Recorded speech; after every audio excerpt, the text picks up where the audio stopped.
السلام علیکم ورحمۃ اللہ وبرکاتہ۔ الحمد للہ نحمده ونستعینه ونستغفره ونؤمن به ونتوکل علیہ ونعوذ باللہ من شرور انفسنا ومن سیئات اعمالنا من یهده اللہ فلا مضل له ومن یضلل فلا هادی له ونشهد أن لا إله إلا الله وحده لا شريك له ونشهد أن سيدنا ومولانا محمدا عبده ورسوله صلى الله تعالى عليه وعلى آله وأصحابه أجمعين أما بعد قال الله تبارك وتعالى في كلامه المجيد أعوذ بالله من الشيطان الرجيم بسم الله الرحمن الرحيم يا أيها الذين آمنوا كتب عليكم الصيام كما كتب على الذين من قبلكم لعلكم تتقون وقال تعالى في موضع آخر فبما رحمة من الله لنت لهم ولو كنت فظا غليظ القلب لانفضوا من حولك فاعف عنهم واستغفر لهم وشاورهم في الأمر صدق الله العظيم وصدق رسوله النبي الكريم ونحن على ذلك لمن الشاهدين والشاكرين والحمد لله رب العالمين رب اشرح لي صدري ويسر لي أمري واحلل عقدة من لساني يفقهوا قولي آمين برحمتك يا أرحم الراحمين والحمد لله رب العالمين۔ حضرات سامعین، اللہ جل شانہ کا لاکھ لاکھ شکر و احسان کہ اللہ جل شانہ نے ہمیں ایمان کی دولت سے نوازا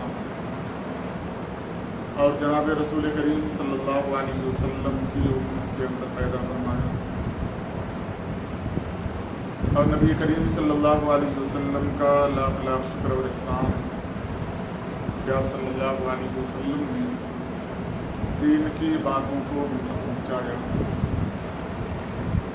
قرآن کریم کی دو آیتیں خطبے کے درمیان تلاوت کی گئی ہیں۔ ایک آیت رمضان المبارک کے عبادات میں سب سے اہم جو عبادت ہے روزہ، اس کے تعلق سے ہے کہ روزہ اللہ تبارک و تعالیٰ نے کیوں فرض کیا اور اس کا مقصد کیا ہے۔ اور دوسری آیت کے اندر اللہ تبارک و تعالیٰ نے اپنے محبوب جناب محمد رسول اللہ صلی اللہ علیہ وسلم کو مخاطب کیا ہے اور فرمایا ہے کہ ہم نے آپ کے اوپر احسان کیا کہ ہم نے آپ کو رحم دل بنایا۔ اگر آپ کے اندر سختی ہوتی، غصہ ہوتا، یہ صحابہ جو آپ کے ارد گرد ہیں یہ آپ کے ارد گرد نہ رہتے، اور باقی اللہ تبارک و تعالیٰ نے صحابہ کرام کے تعلق سے یہ فرمایا کہ اگر ان سے غلطی ہو جائے تو آپ معاف کریں، ان کے لیے مغفرت کی دعا کریں اور ان سے مشورہ کریں۔ اللہ تبارک و تعالیٰ نے ان دونوں آیتوں کے اندر جن پیغامات کو امت مسلمہ کو دیا ہے وہ پیغام، پہلی آیت کا تعلق ایک مہینے کے ساتھ رمضان المبارک کے، اور دوسری آیت کے اندر جو اللہ تبارک و تعالیٰ نے پیغام دیا ہے امت کو یہ دیا ہے کہ عادات اور اخلاق اس طرح ہونے چاہیے جس طرح نبی کریم صلی اللہ علیہ وسلم نے اپنایا دنیا کے اندر اور پوری زندگی اسے برت کر دکھایا۔ چند باتیں، رمضان المبارک کا مہینہ بالکل قریب ہے، اس سے پہلے آپ حضرات کے سامنے رکھنی ہے تاکہ رمضان کا مقدس مہینہ اس طریقے سے گزارا جا سکے جس طریقے سے اللہ تبارک و تعالیٰ کی منشا اور نبی کریم صلی اللہ علیہ وسلم کا طریقہ رہا ہے۔ ہوتا یہ ہے کہ مسلم معاشرہ رمضان المبارک کا استقبال تو کرتا ہے، لیکن اپنے نظریے کے مطابق۔ رمضان کا انتظار تو ہمیں رہتا ہے، لیکن ہمیں کچھ اپنے مقاصد ہوتے ہیں جن مقاصد کی تکمیل کرنی ہوتی ہے، جن چیزوں کو پورا کرنا ہوتا ہے۔ اس واسطے ہم رمضان کا انتظار کرتے ہیں اور انہی مقاصد کے ارد گرد پورا رمضان گزر جاتا ہے۔ جبکہ اللہ تبارک و تعالیٰ نے اتنا مقدس مہینہ رمضان کی شکل میں ہمیں عطا کیا ہے کہ جس کی عبادتیں نوافل کی شکل میں کی جائیں تو فرائض کے اعتبار سے ثواب ملے، فرض ادا کیا جائے تو 70 فرائض کا ثواب ملے۔ خود اللہ تبارک و تعالی جس مہینے کی عبادات کے تعلق سے اپنے بندوں سے یہ فرما رہے ہوں کہ رمضان میرا مہینہ ہے، میں اس کا بدلہ دوں گا یا اس کا بدلہ ہو جاؤں گا، وہ مہینہ یوں لمحات میں ہم سے گزر جائیں اور ہم کچھ نہ کر پائیں تو ہم سے بڑا شقی اور بدبخت دنیا کے اندر شاید کوئی ہو۔ خزانے کھلے ہوئے ہوں، دینے والا دینے کے لیے تیار ہو، عام اعلان ہو رہا ہو، معافی کے لیے چھوٹی چھوٹی عبادتیں فرائض کے درجے میں پہنچا دی جائیں، ایک گھونٹ پانی سے افطار کرانے کا ثواب روزے دار کے ثواب کے برابر عطا کر دیا جائے، ایک رات شب قدر کی ملے 1000 راتوں کی عبادات سے افضل جس کی عبادت ہو، وہ مہینہ آئے اور چلا جائے اور ہم اللہ کی رحمت کو متوجہ نہ کر پائیں تو ہم کیا کر رہے ہیں؟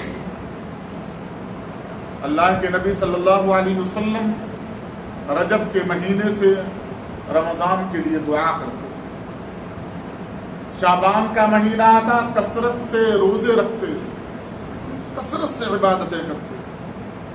آپ صلی اللہ علیہ وسلم نے شعبان کے مہینے میں خطبہ دیا اور صحابہ کرام کو مخاطب کیا کہ ایک ایسا مہینہ آنے والا ہے کہ جو رحمتوں، مغفرت اور تمام خوبیاں جتنی ہو سکتی تھیں اللہ کے نبی صلی اللہ علیہ وسلم نے گنا دیا۔ کیوں؟ اتنا بڑا مرحلہ گزرنے والا، صبح سے لے کر صبح صادق سے لے کر غروب آفتاب تک کھانے پینے سے رکنا، خواہشات سے رکنا، غربت کے عالم میں اس روزے کو رکھنا تھا۔ آپ صلی اللہ علیہ وسلم نے اللہ کی رحمت گنائی، صحابہ کرام انتظار میں لگ گئے، آپ کے ساتھ روزہ رکھنا شروع کر دیا۔ آپ صلی اللہ علیہ وسلم نے منع کیا کہ رمضان کی تیاری اگر شعبان کے 15 دن گزرنے کے بعد روزہ رکھا جائے اور اس کی وجہ سے جس میں کچھ کمزوری آ جائے اور رمضان کا مبارک مہینہ آئے اور روزے چھوٹ جائیں تو ایسے شعبان میں روزہ رکھنے سے کوئی فائدہ نہیں۔ تو 15 شعبان سے پہلے روزہ رکھا صحابہ کرام نے، آپ صلی اللہ علیہ وسلم کثرت سے رکھتے تھے اور پوری تیاری کروائی۔ کوئی ایک عمل ایسا نہیں نظر آتا صحابہ کرام کی زندگی کا جو آپ صلی اللہ علیہ وسلم نے کہا ہو ترک کر کے روزہ رکھا جائے گا۔ شعبان میں جو کام کیا کرتے تھے صحابہ، وہی کام آپ صلی اللہ علیہ وسلم نے روزے میں رمضان المبارک میں رکھوایا۔ جس سال مکمل مہینے کا روزہ اللہ تبارک و تعالیٰ نے فرض کیا 2 ہجری، آپ اٹھا کر اس سال کی گرمی کی شدت کو اٹھا کر دیکھیں، صحابہ کرام کے اعمال کو اٹھا کر دیکھیں، جنگ ہو رہی ہے، جنگ کے میدان میں تپتی ہوئی دھوپ، ریتیلی زمین، پتریلی زمین، آپ صلی اللہ علیہ وسلم کے ساتھ جنگ لڑ رہے ہیں، کوئی عمل ترک نہیں کیا گیا۔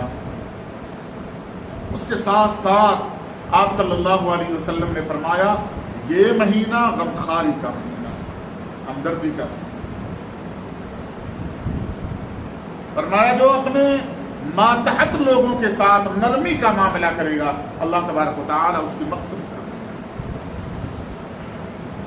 جو اپنے کام کرنے والے بندوں کا کام ہلکا کر دے گا اللہ تبارک و تعالی کل قیامت کے دن اس کے بوجھ کو ہلکا کر دیں گے، اس سے راضی ہو جائیں گے اللہ تبارک و تعالی۔ ایثار کا مہینہ ہے، ان صحابہ کو مخاطب کیا جا رہا ہے جن کے پاس خود کھانے کے لیے کچھ نہیں۔ فرمایا ایک گھونٹ دودھ کے پیالے سے، ایک گھونٹ دودھ سے، ایک گھونٹ لسی سے، ایک گھونٹ میٹھے پانی سے، ایک کھجور سے اگر کسی نے روزہ افطار کروا دیا، اللہ کے نبی صلی اللہ علیہ وسلم وہ فرما رہے ہیں جو صحابہ کرام کا مکمل اثاثہ تھا۔ ایک ایک کھجور صحابہ کو بڑی مشکل سے ملا کرتی تھی۔ اس وقت ہمیں لگتا ہے کہ ایک کھجور کہاں تھا، ایک گھونٹ لسی کہیں تھی۔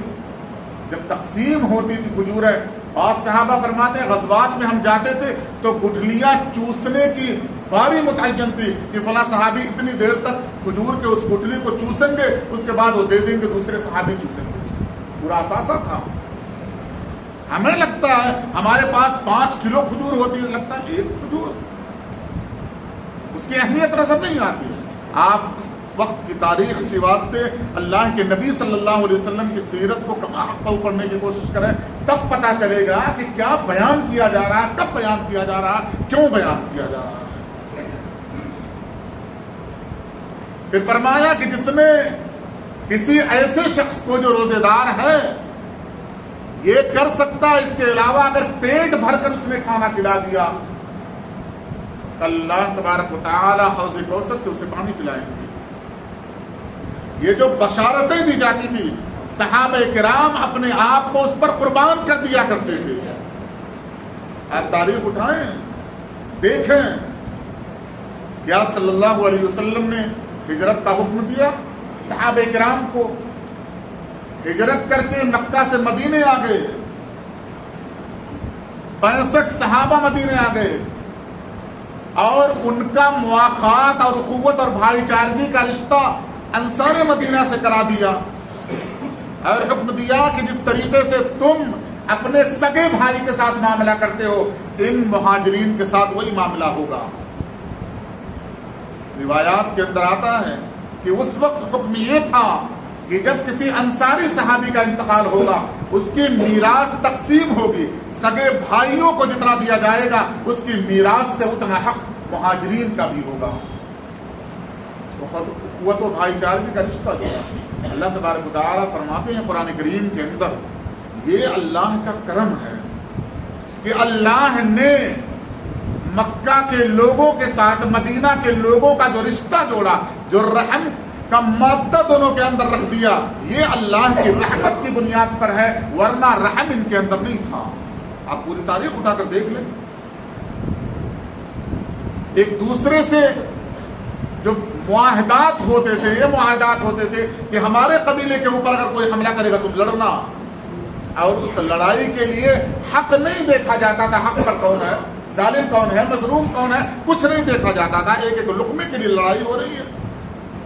اونٹ کسی کے مال کو نقصان پہنچا دیا، ہزاروں سال صرف اس واسطے لڑائی ہوئی کہ اس اونٹ نے نقصان کیوں پہنچایا تھا۔ ایک جانور، ایک بے زبان جانور، ناسمجھ جانور کی بنیاد پر ہزاروں سال لڑائیاں ہوتی تھی۔ اللہ تبارک و تعالیٰ فرماتے ہیں کہ اتنی محبت اللہ کے کرم سے ہوئی ہے، اور آپ صلی اللہ علیہ وسلم کی تربیت سے وہ اخوت اور بھائی چارگی کا رشتہ جوڑا، تو مہاجرین سے انصار مدینہ نے کہا کہ چونکہ اللہ کے نبی کا حکم ہے کہ ہم تمہیں اپنے بھائی کے جیسا معاملہ کریں تمہارے ساتھ، تو بعض انصاریوں نے اپنے مہاجر بھائی کو اپنے گھر لے جا کر یہ کہا کہ میری 2 بیویاں ہیں، ان میں سے ایک کو پسند کرو، میں طلاق دے دوں گا، وہ عدت گزارے گی، تم نکاح کر لینا۔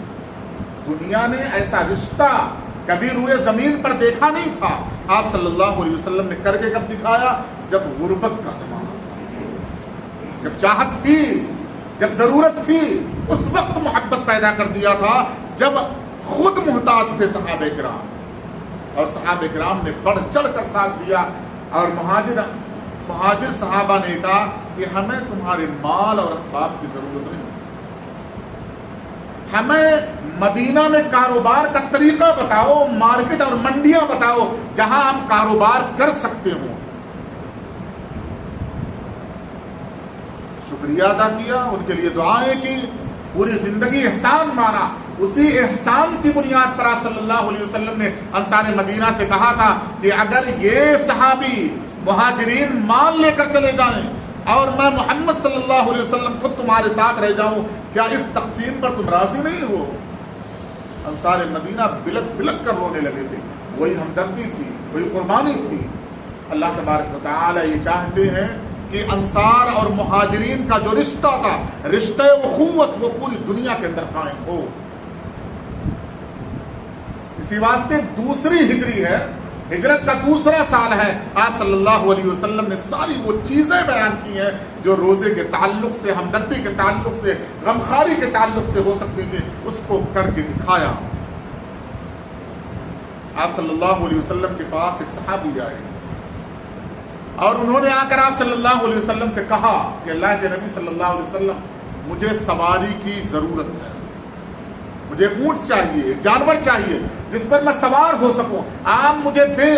آپ صلی اللہ علیہ وسلم نے فرمایا میرے پاس نہیں ہے، میرے پاس نہیں ہے، لیکن تم رکو. آپ نے سوچا، غور و فکر کیا، پھر ان سے کہا فلاں صحابی کے پاس جاؤ، جا کر ان سے کہنا ان کے پاس ایک جانور الگ سے رکھا ہوا ہے، وہ تمہیں دے دیں گے. وہ انصاری گئے، وہ صحابی گئے، ان سے جا کر آپ صلی اللہ علیہ وسلم کا پیغام دیا، ایک جانور لیا، اس پر سوار ہوئے، آپ صلی اللہ علیہ وسلم کے پاس آئے اور خوشی خوشی بتایا کہ اللہ کے نبی صلی اللہ علیہ وسلم، آپ نے جو رہنمائی فرمائی تھی، اللہ تبارک و تعالیٰ کے کرم سے مجھے وہ رہنمائی کی بنیاد پر یہ جانور مل گیا.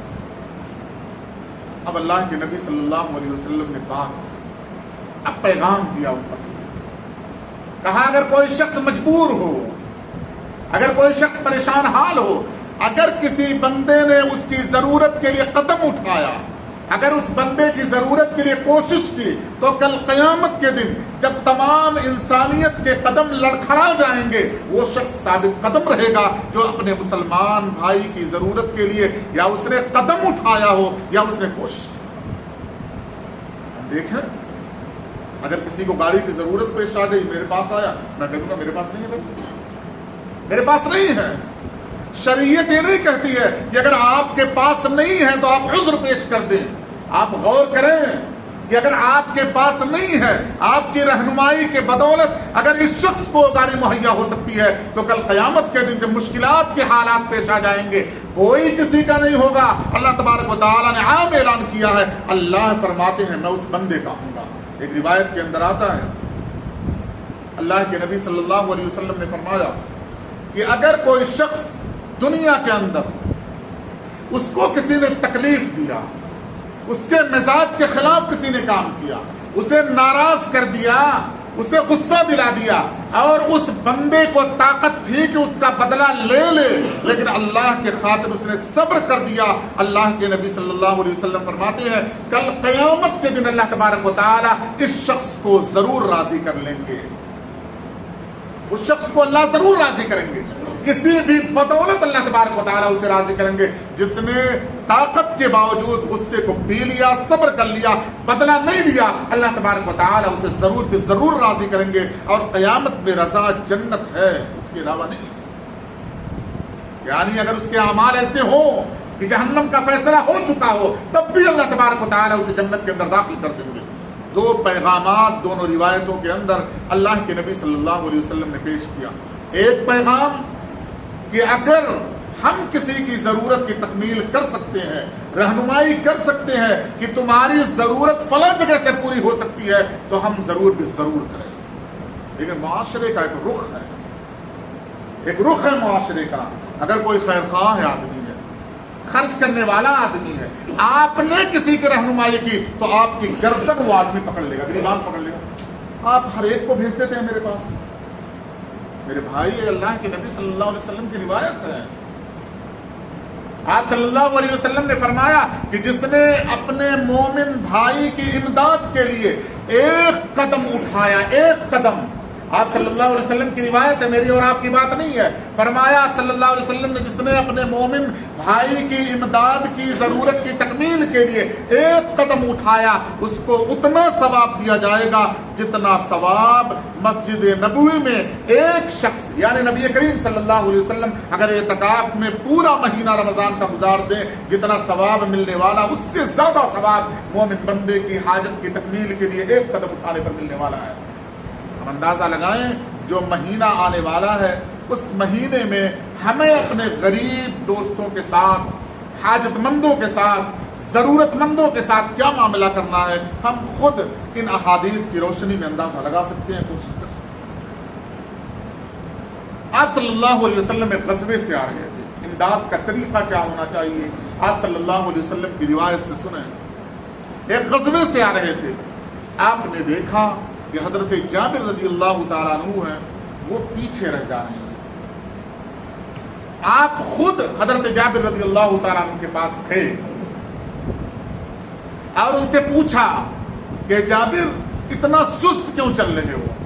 حضرت جابر رضی اللہ تعالیٰ عنہ نے فرمایا یہ جو میری اونٹنی ہے بڑی ناکام، بڑی کمزور ہے، یہ چلتی نہیں ہے. میں دنیا کے اندر جتنی چیزیں مجھ سے منسلک ہیں میرے پاس ہیں، سب سے زیادہ ناپسندیدہ اگر کوئی چیز ہے تو یہ اونٹنی ہے. میں اسے نہیں پسند کرتا، بڑی کمزور، بڑی نہیں. آپ صلی اللہ علیہ وسلم اپنے سواری سے اترے اور حضرت جابر رضی اللہ تعالیٰ عنہ سے فرمایا تم سواری پر سوار رہو، اور اپنی لکڑی سے اس اونٹنی کو ہانکنا شروع کیا اور فرمایا تم بیٹھے رہنا سواری پر. حضرت جابر رضی اللہ تعالیٰ عنہ فرماتے ہیں آپ کی برکت سے سواری اتنی تیز ہو گئی کہ آپ کی لکڑی پیچھے رہ جاتی تھی، میری اونٹنی آگے چلی جاتی تھی. پھر آپ آگے آئے، جب اونٹنی چلنے لگی، تیز ہو گئی، صحت مند لگنے لگی، تب آپ صلی اللہ علیہ وسلم نے پوچھا اے جابر کیا تم یہ اونٹنی فروخت کرنا چاہتے ہو؟ غریب صحابی ہے حضرت جابر رضی اللہ تعالیٰ. اب آپ صلی اللہ علیہ وسلم کا مزاج دیکھیں کہ عزت نفس کسے کہا جاتا ہے، لوگوں کی عزت کے ساتھ کس طریقے سے معاملات کیا جاتا ہے کہ اس کی عزت رہ جائے، وہ ذلیل نہ ہونے پائے، کسی طریقے سے معاشرے کے اندر کیسے معاملہ کیا جائے. آپ صلی اللہ علیہ وسلم نے پوچھا ہے جابر کیا تم اونٹنی بیچنا چاہتے ہو؟ حضرت جابر رضی اللہ تعالیٰ نے فرمایا ہاں. کہا کیا قیمت لگائی؟ کہا ایک اونٹیا 31 گرام سونا. فرمایا چلو مدینے کے اندر میں خرید لوں گا. حضرت جابر رضی اللہ تعالیٰ عنہ مدینے آئے، آپ صلی اللہ علیہ وسلم آئے. حضرت جابر رضی اللہ تعالیٰ عنہ آپ کے آگے گزر کر گئے، آگے سے گزر کر گئے تاکہ آپ صلی اللہ علیہ وسلم کو معاہدہ یاد آ جائے کہ آپ نے کہا تھا کہ اونٹنی میں خریدوں گا. آپ صلی اللہ علیہ وسلم نے دیکھا حضرت ابو ہریرہ رضی اللہ تعالیٰ عنہ کو بلایا اور کہا کہ ابو ہریرہ میں نے جابر سے اونٹنی ایک اوقیہ سونے کے بدل میں خرید لیا ہے، تم وزن کرو، تھوڑا سا سونا زیادہ دینا. ایک اوقیہ 31 گرام سے زیادہ دینا، میں نے خرید لیا ہے. حضرت ابو ہریرہ رضی اللہ تعالیٰ عنہ نے وزن کیا، سونا تھوڑا زیادہ دیا، حضرت جابر رضی اللہ تعالیٰ عنہ کے ہاتھ میں دیا. حضرت جابر رضی اللہ تعالیٰ عنہ خود فرماتے ہیں کہ چونکہ مجھے اونٹنی پسند نہیں تھی میں نے فوراً اونٹنی کو وہی بانٹ دیا. سب سے زیادہ ناپسندیدہ مال میرا وہی اونٹنی تھی، میں نے بانٹ دیا. اب وہ 31 اوقیہ سے زیادہ سونا لے کر میں آگے بڑھا، یہاں تک کہ تھوڑا آگے بڑھا تھا. حضرت ابو ہریرہ رضی اللہ تعالیٰ عنہ نے پیچھے سے آواز دی کہ آپ صلی اللہ علیہ وسلم نے آپ کو بلایا ہے. حضرت جابر فرماتے ہیں میرے دل میں فوراً خیال آیا کہ یہ اونٹنی آپ کو پسند نہیں آئی، اب معاہدہ توڑ دیا جائے گا، اب پیسہ مجھ سے واپس لیا جائے گا، اونٹنی واپس کر دی جائے گی کیونکہ یہ ناکارہ اونٹنی ہے. حضرت ابو ہریرہ رضی اللہ تعالیٰ عنہ فرماتے ہیں جیسے میں نے بلایا وہ پلٹ کر آئے. آپ صلی اللہ علیہ وسلم نے حضرت جابر رضی اللہ تعالیٰ عنہ سے فرمایا یہ اونٹنی میری طرف سے ہدیہ ہے. وہ جو اوقیہ 31 تولہ سونا جو تمہیں ملا ہے وہ لے کر جاؤ، یہ اونٹنی ہدیہ ہے مجھے میری طرف سے تمہیں. محدثین فرماتے ہیں، علماء کرام تشریح لکھتے ہیں کہ اگر حضرت جابر رضی اللہ تعالیٰ عنہ کو آپ صلی اللہ علیہ وسلم نے اسی وقت مدد کر دیا ہوتا تو حضرت جابر رضی اللہ تعالیٰ عنہ کے دل کو تکلیف ہوتی کہ آپ نے مجھے غریب سمجھا تھا، آپ نے مجھے فقیر سمجھا تھا، آپ نے سب کے سامنے میری مدد کی، آپ نے خرید کر ہدیہ کیا ہے، دل بڑا ہو گیا۔ اور وہ نفسیات جو انسان کے دل کے اندر، جو انسان کے پورے جسم کے اندر چلتی رہتی ہے کہ مجھے کوئی زکوٰۃ کی رقم نہ دے، مجھے کوئی صدقے کی رقم نہ دے، مجھے تحفہ دے، مجھے ہدیہ دے، مجھے عطیہ دے، یہ ہر بندے کی خواہش ہوتی ہے، چاہے وہ زکوٰۃ کا مستحق ہو۔ آپ صلی اللہ علیہ وسلم نے طریقہ، اللہ کے نبی صلی اللہ علیہ وسلم نے فرمایا، اللہ تبارک و تعالیٰ فرماتے ہیں کہ اپنے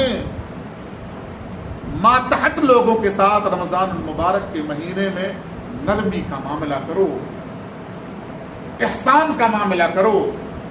اب معاشرے کی ایک الگ جو تصویر ہے وہ آپ اٹھا کر دیکھ لیں، کام کرنے والوں کا کام بڑھا دیا جاتا ہے، تنخواہ بھی نہیں وہی رہتی، جھاڑو پوچھا لگانے والے، واچ مین کی نوکری کرنے والے، کھانا بنانے والی عورتیں،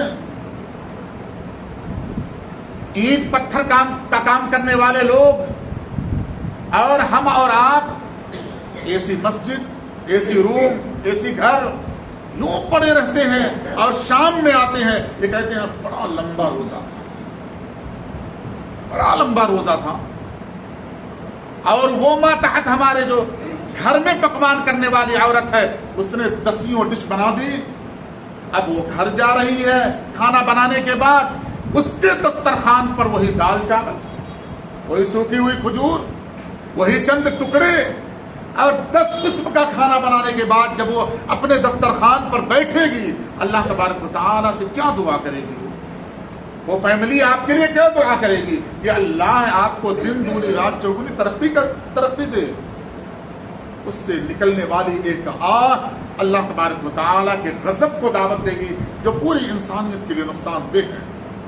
آپ اگر ہمدرد بننا چاہتے ہیں، آپ کے ساتھ کام کرنے والوں کے بوجھ کو اگر آپ ہلکا نہیں کر پا رہے ہیں، تو کم سے کم ان کے ساتھ معاہدات جو ہوئے ہیں، ان معاہدات میں تنخواہ ہے، اس تنخواہ کو بڑھا دیا جائے، یا ڈیوٹی کم کر دی جائے، تنخواہ مکمل دے دی جائے۔